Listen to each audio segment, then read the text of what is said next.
Hello friends, इस video में हम सीखेंगे कैपेसिटर क्या है। हम कैपेसिटर को मिसालों के जरिए समझने की कोशिश करेंगे। कैपेसिटर का अंदरूनी व्यू देखेंगे। कैपेसिटर को डीएमएम के जरिए कैसे चेक किया जाता है ये देखेंगे।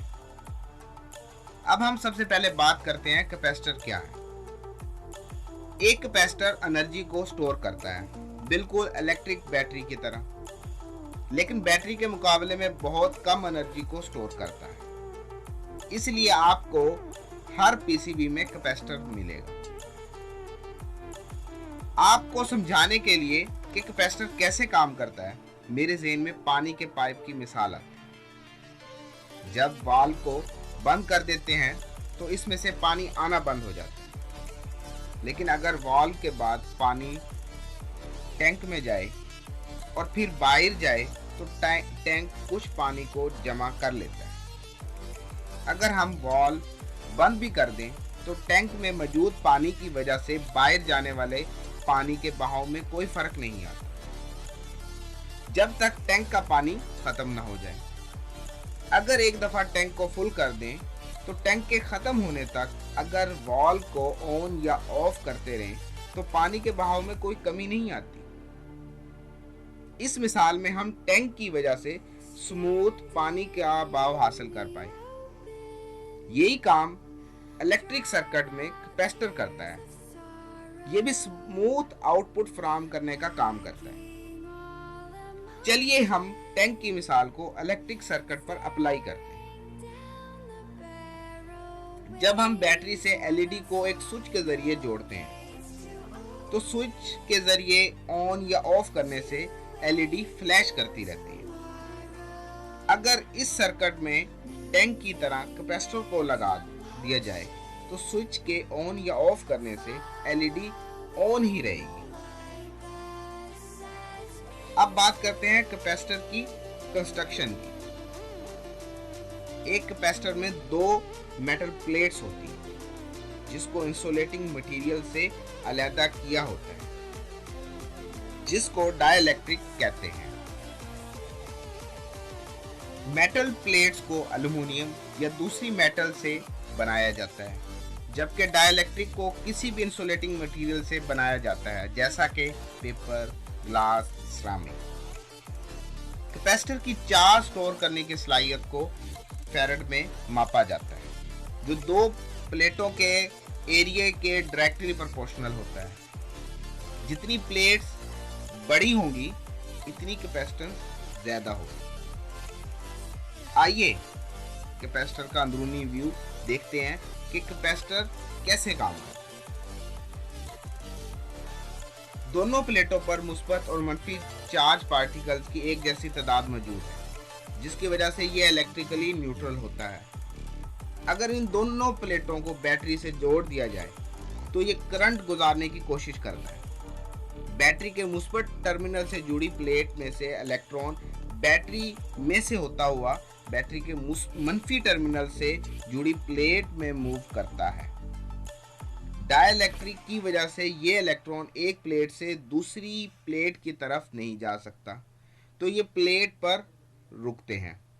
कुछ इलेक्ट्रॉन जमा होने के बाद बैटरी में इतनी एनर्जी नहीं होती कि वो और इलेक्ट्रॉन्स को मूव करवा सके, तो इस पॉइंट पर कैपेसिटर फुली चार्ज हो जाता है।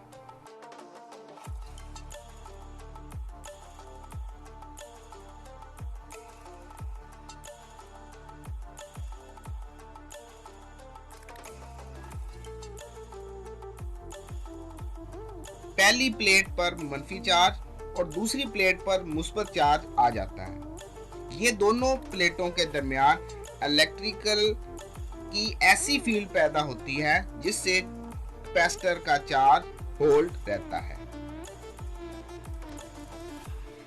चलिए देखते हैं डाइलेक्ट्रिक कैसे कैपेसिटर की कैपेसिटेंस को बढ़ाता है। डाइलेक्ट्रिक में पोलर मॉलिक्यूल्स होते हैं जो दोनों प्लेट्स के दरमियान मौजूद चार्ज से अपनी ओरिएंटेशन तब्दील करते हैं। मॉलिक्यूल्स अपने आप को ऐसी तरतीब देते हैं, मुस्बत प्लेट की तरफ मनफी मॉलिक्यूल और मनफी प्लेट की तरफ मुस्बत मॉलिक्यूल हो जाते हैं। जब कैपेसिटर मुकम्मल चार्ज हो जाता है तो अगर बैटरी को निकाल भी दो तो इसमें एनर्जी स्टोर रहती है लंबे अरसे तक।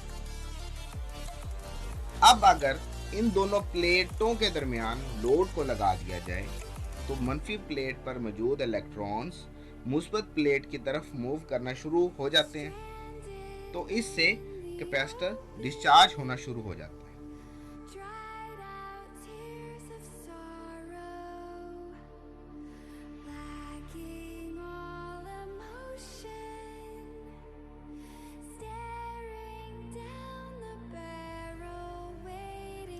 ये ओरिजिनल कैपेसिटर है। इस पर दो तरह की वैल्यूज दर्ज होती है। सबसे पहले कैपेसिटेंस, दूसरी वोल्टेज। हम कैपेसिटेंस को फैराडे में मापते हैं जो कैपिटल F से शो होता है। इसकी वैल्यू माइक्रो फैराड में होती है। दूसरी वैल्यू वोल्टेज होती है। ये वो मैक्सिमम वोल्टेज होते हैं जो कैपेसिटर हैंडल कर सकते हैं। इसको कैपिटल V से शो करते हैं।